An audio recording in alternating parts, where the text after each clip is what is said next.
Hello again, I'm Gerry Giese. I wanted to talk to you today about a platform that we created called Analytics for Sandia Knowledge. I was the chief architect for that platform. And I want to talk just a little briefly about Sandia National Laboratories. We're a federally funded research and development center. We do program work across a variety of departments and agencies in the government. We also do some private industry work as well. We have about 9,000 employees and about 15,000, including contractors, that are all participating in the work that we do.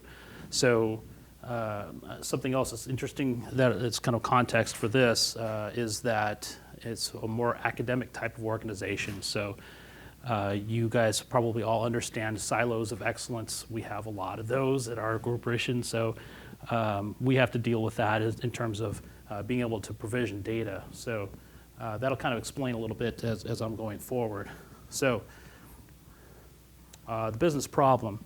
Analytics for Sandia Knowledge kind of was preceded by a data study. There was actually a couple of data studies that happened. There's one that I participated in directly, that the whole data collection and data provisioning phase just took extremely long. It was very complicated. Actually getting our silos of excellence to release the data to us was very difficult. And as we were going through that pain and going to talk to others who were doing various data studies at the same time that were going through similar pains, and we started looking around the industry going, wow, this is a really common problem. We need to do something about this because we can only answer so many questions given the length of time that this takes. So we found a New York Times article, a reference here, states about 50 to 80% of the time is spent in data wrangling. That's getting the data collected, prepared, verify its quality, integrating it, and preparing it so that you can actually process it as part of your data study. So data studies can be a variety of things, but typically can kind of fit into one of two categories. One, you're trying to understand why did something happen, and the next might be you're trying to predict what will happen in the future. So you're trying to identify patterns or correlations within the information. Ours was the form, or the latter. So I'm going to talk a little bit about this data study, and that'll kind of give you some context for this platform and its need. So what we have here is a particular data variable. So we'll say it's something like training records. For that given variable, we have the past 6 months of information that we've understood certain events have happened that we want to correlate this variable to. And we also need to understand, well, what's happened in the past as well. So that green zone there, and we'll just talk about one line for now, that green zone there is events that have occurred that we want to use data to predict. So this information in the red zone here we've collected for this specific variable. You might think of it as a column in a database, it's just a data point. From a particular point in time, that was 6 months ago, going back 12, 24, 36, and so on, months in the past. So we want to be able to use that information to predict something that happened in that 6 month period. Well, in our case, this is a behavioral analytic. So we're trying to weed out the seasonality of that. So there's certain events that are not correlated that may have occurred, such as vacations and other things that may have affected the data in some way, and you want to eliminate that seasonality. So we do the same type of data pull 4 different times for all these different time periods, and being able to get that data is very difficult just for this one variable. And you may actually identify through your process that there's all these potential predictors in terms of the data that could correlate, and you may not actually have any historical information in those. You may have historical information, but it may not be aligned well into what you need to do, so you need to be able to try to transform and work with this data as it is. And if you have dozens upon dozens of variables you want to try to target to see if there's correlation, you got to go through this whole process with all of them. So this takes a long time. It's very complex. So in our case, we used a variety of data sources. And as we approached people to go get this information, our silos of excellence folks would either say no, or they would say, well, go talk to the manager. and they would say, go talk to their manager, and so on and so forth. So we ended up having to brief 4 directors, a vice president, and 3 lawyers in our legal department just to get the data that we needed to do this data study. And this is our own data in our company. This isn't something that we're getting from outside. So that was a painful process. So one of the things that we realized also as part of this is that we need data governance. We needed some way to say that this is an enterprise resource and that there should be some safety and security around the data that's collected and used. How do we use it properly? How do we keep it out of the wrong hands, but still have the capability to use that information? So kind of going back to the business problem, we had a variety of needs that were identified as part of this. The data analysts were starved for data, our data scientists as well. They were having to go out to all these various silos of excellence and basically beg and plead for the data. In some cases, they were going to alternate sources where the data may have moved from here to here to here, and then they're grabbing it from there. It may not be correct, what have you.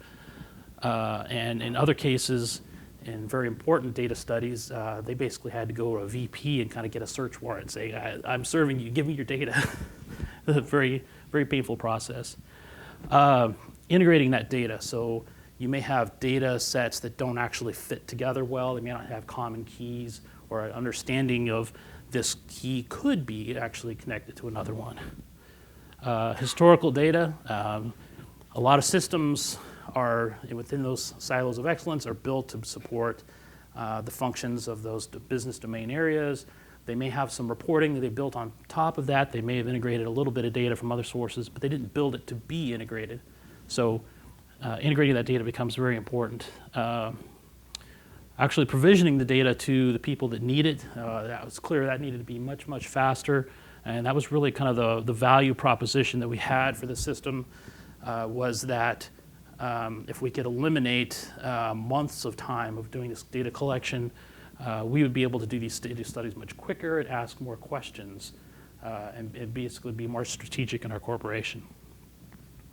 Data confidence, improving the quality. So there's some measure of things that we were able to do as part of this platform, but one of the things that we did was chose to be non-invasive for a variety of reasons. And in that case, we couldn't actually go to tell the systems, change your data. So we just used it as it was and evaluated the data quality there, and then made some minor transformations if necessary in working with the subject matter experts. In data science, it's very important to understand the pedigree and lineage of the data. Where did that data come from? How did it actually get into that system? What things happened to that data along the path in order to make it usable for that study? So basically, can you trust the data? And then data governance, again, safety, privacy, security, things like that.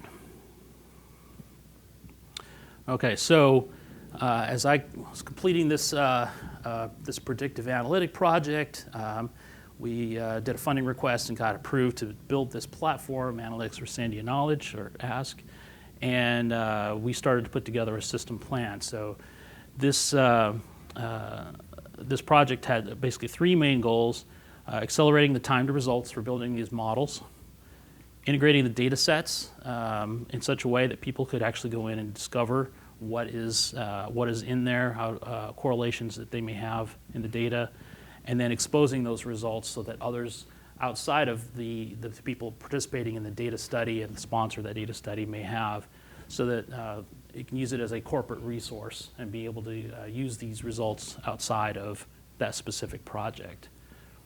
Some constraints that we had, again, non-invasive. We're just going to use the data that already exists. We won't actually try to create new data to fill in holes.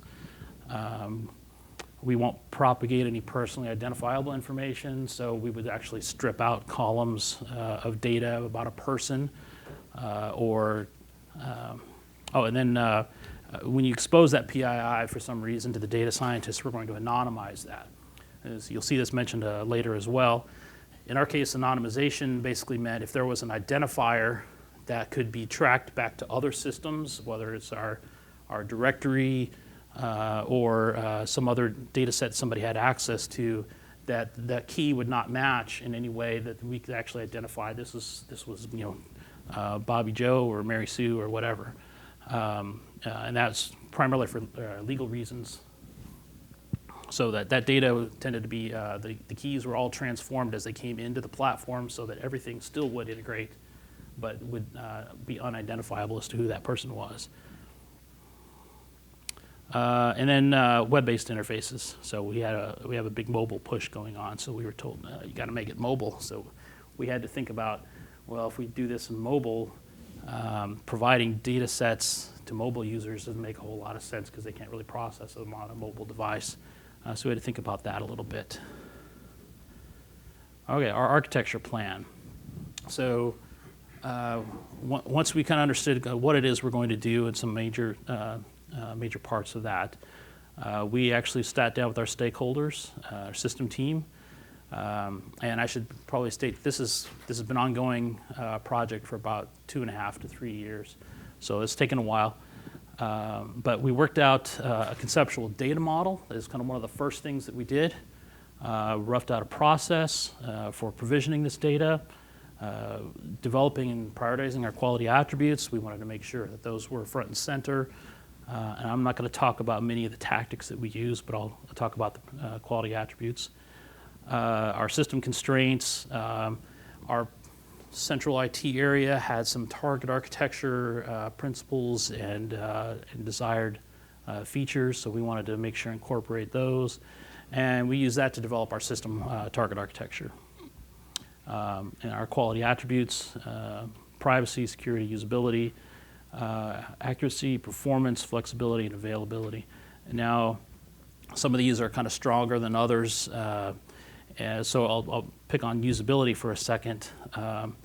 That was less a usability of the tool sets to be like do these text fields and these widgets and how you interact with them actually work out. It's supporting the users of the data and where they are and being able to supply them with information that they need in the tools that they use. So that was what we talked about usability being. There's our conceptual data model that we used to, and there was a this may look fairly simple, but there was a lot of value that came into describing this because a lot of people had different ideas of what the system was actually going to do with the data and how we were going to supply the data and how we were going to manage the data. So this turned out to be quite valuable. So I fully recommend doing conceptual data models. Our process. So starting kind of the upper right there, we say, well, we have this variable or set of variables within this domain, so let's go identify those, talk to the subject matter experts in that area, and that was both IT and the business folks. Then we asked them to describe that data. So I'm going to give an example that kind of flows through all of this is we came across a column in one of the data sets that was called SVC_date. Okay, well, what is that? Well, we intuited that's probably service date, but as we dig in, okay, well, is this an employee service date or facilities has some equipment that's a service date for that equipment? Okay, well, there's a difference. All right, it's an employee service date. Well, was it the service date that they were originally hired at Sandia? Was it the date that they were last in service? Because people will come and go. So we had to understand and be able to describe these things semantically, a lot of meaning so that the people using that data could understand how does this fit with other pieces of data? Does this match what my data study is trying to do? Staging the data was a matter of preparing it. If they had specifically, if they had the historical data need for a data set and that didn't exist, we would capture snapshots of that data within the actual source systems and provide that. And then virtualization, I'll talk a little bit about that in a moment. Virtualization essentially being creating an abstract view on top of that data set, and we use that to actually create the physical connection for people to access the data. And then publishing the data sets is actually taking all that information and putting it in a catalog that users can access and supply that data to them.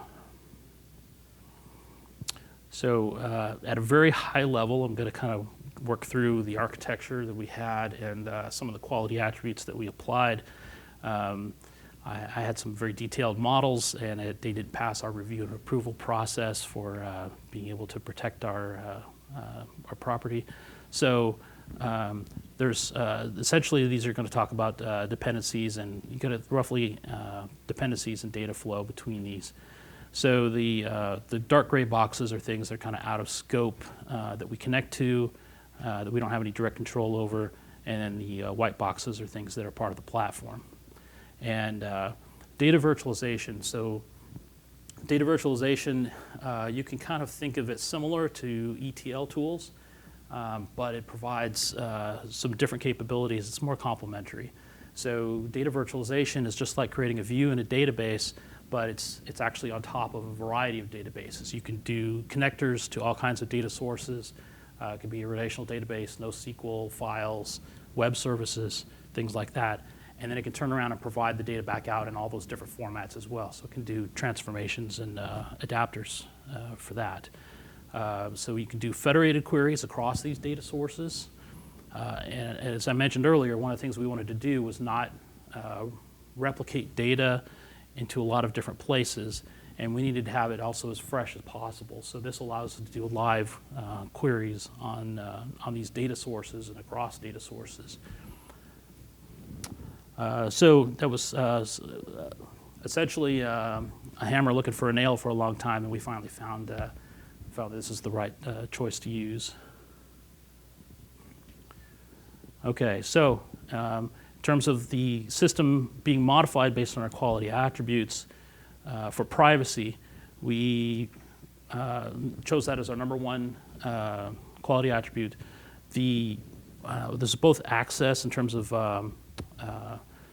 some access permissions.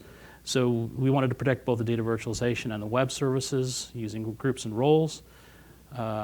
They had to have the authorization required, and then I had the annotation there about the source databases are actually going to provide us the anonymized data so that we don't have to try to do that later down the road and possibly forget to do that or expose that within some part of our platform. We wanted to make sure that source databases were doing that protection because they were supposed to be doing it anyway. Security. So we chose to use an authentication mechanism. And one point about this is we did more than just the data virtualization and the web services. So the data virtualization platform, like I said, you can connect to it from a variety of technologies, and we did allow direct connection to that. Our web services were talking to the data virtualization, so that was a secure link. Any applications talking to the web services, we wanted to keep that secure as well.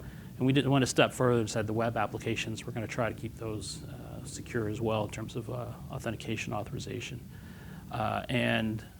We did security testing and scanning on every release of all these parts of the system every time. So we got really good at that. And this was all driven by that need to keep the system secure and private and ensure we didn't have any exfiltration of data or data leaks. Usability.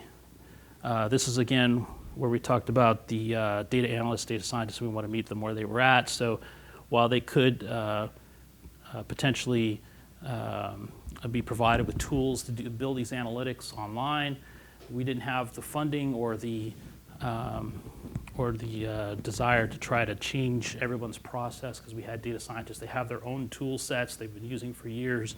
We wanted to support them where they were. So we did support downloading that data so that they could use it in their data analysis software. We provided a couple of common formats for them so that they could import that into their tool set and use it from there, and to go back to the application and refresh it at any time. So that was useful to them.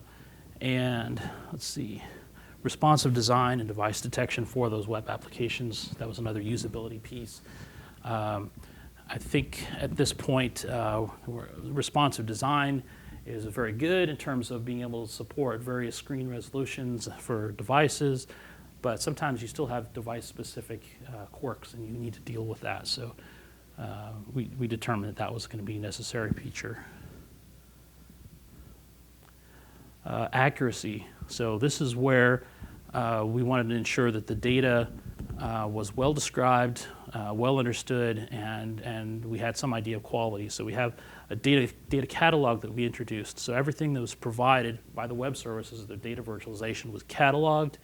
You had business-friendly descriptions. So instead of SVC_date, you had service date, or you had employee service date.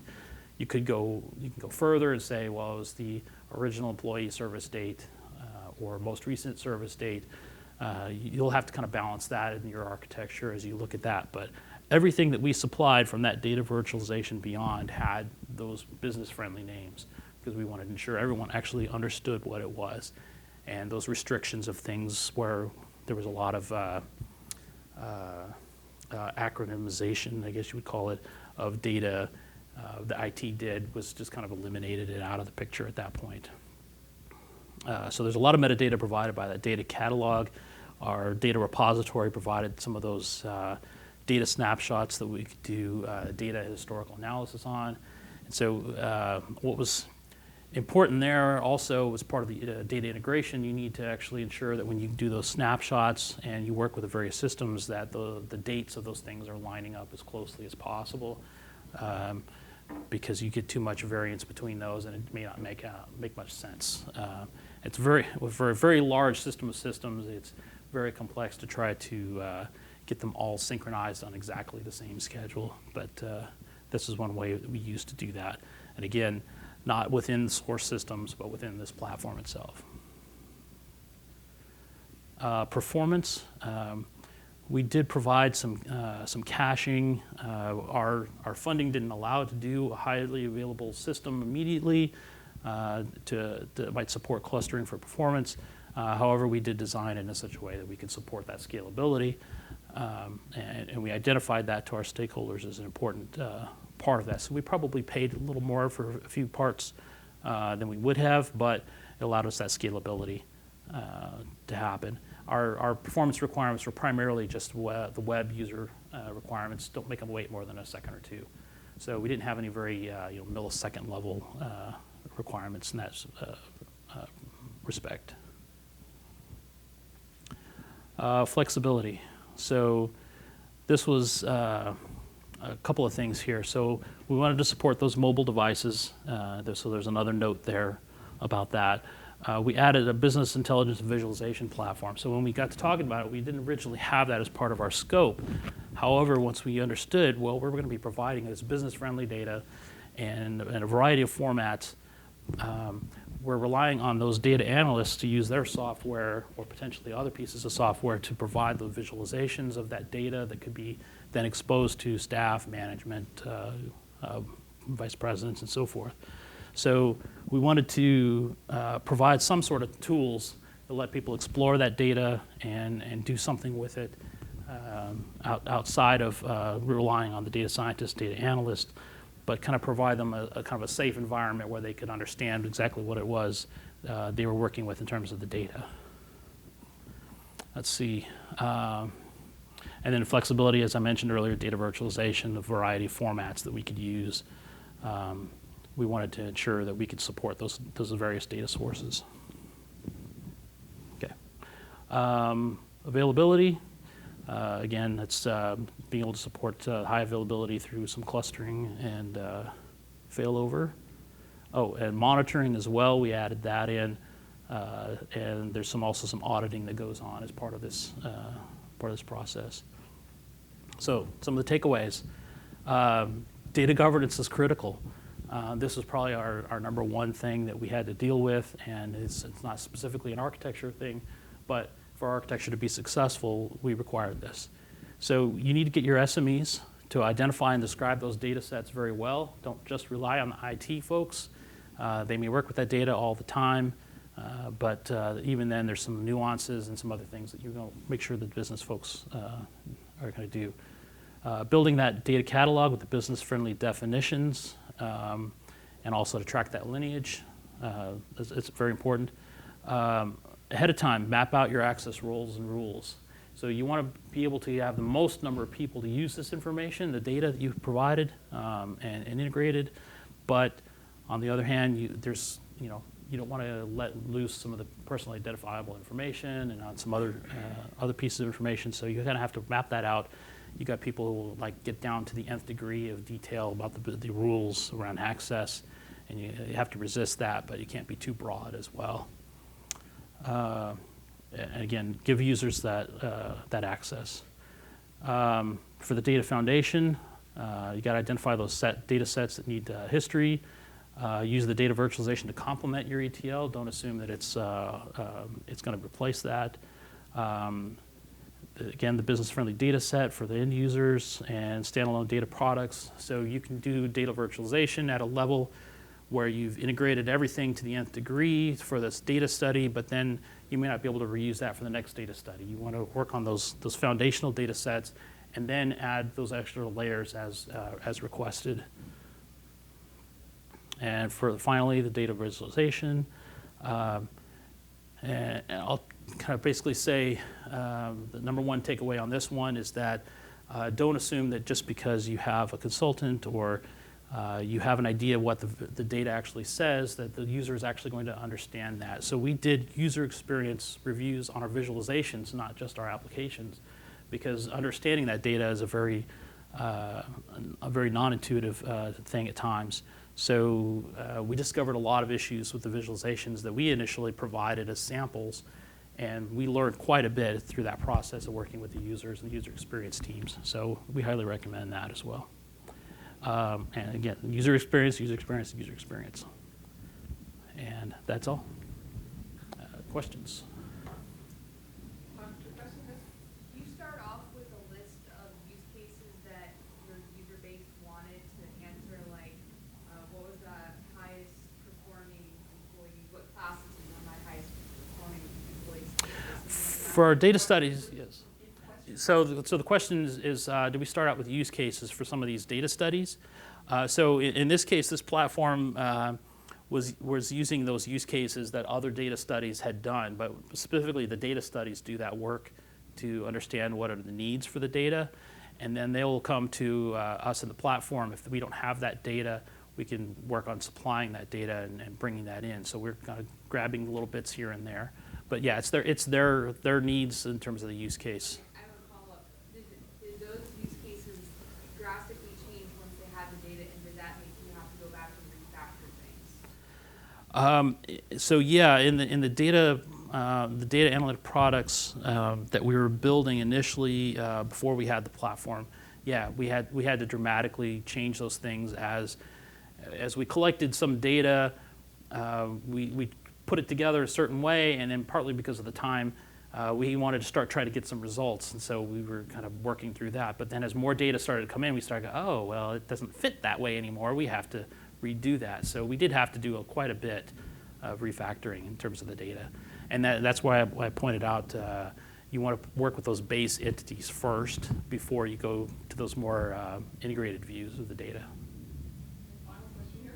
So was your use cases involve like the data analysts mostly, or just the random other people that wanted to Initially, it was the data scientists, just purely the data scientists, and then we said, well, the data scientists are being driven by the VPs asking strategic questions about things, or an event happened that we needed to understand or be able to predict. And then directors and other folks started going, well, hey, I've got all kinds of things I need to do in my program area. I want to understand this and that and the other thing. So it kind of grew a little bit there. And then we started going, well, they're producing all these things that could potentially be valuable across our various divisions of the company. So we wanted to be able to say, well, we need some way to be able to provide those the variety of users across the company with resources. How do you find the adaptation of not the data scientists, but everybody else to the visualizations and everything? Or is it still in process? It's still in process, yes. Yeah. So once we had the platform, they wanted us to produce some sample visualizations. So they actually had us kind of practice doing some data studies in some areas. And that kind of drove us to understand the requirements better and start testing with various users and managers across the company to see how was this useful So it was a prototyping kind of thing in some ways. It was a platform. We proved it out. We felt very comfortable with that. And then it was like, well, what can we do next in the visualization area to supply them with information they could use? And there's another point, I think I had it in here, making those interactive was a very important piece, because then they ask their own questions, and then they can tell you more about what actually is going through their minds as they're trying to work with it. So a lot of good feedback that way. Thank you very much. Thank you.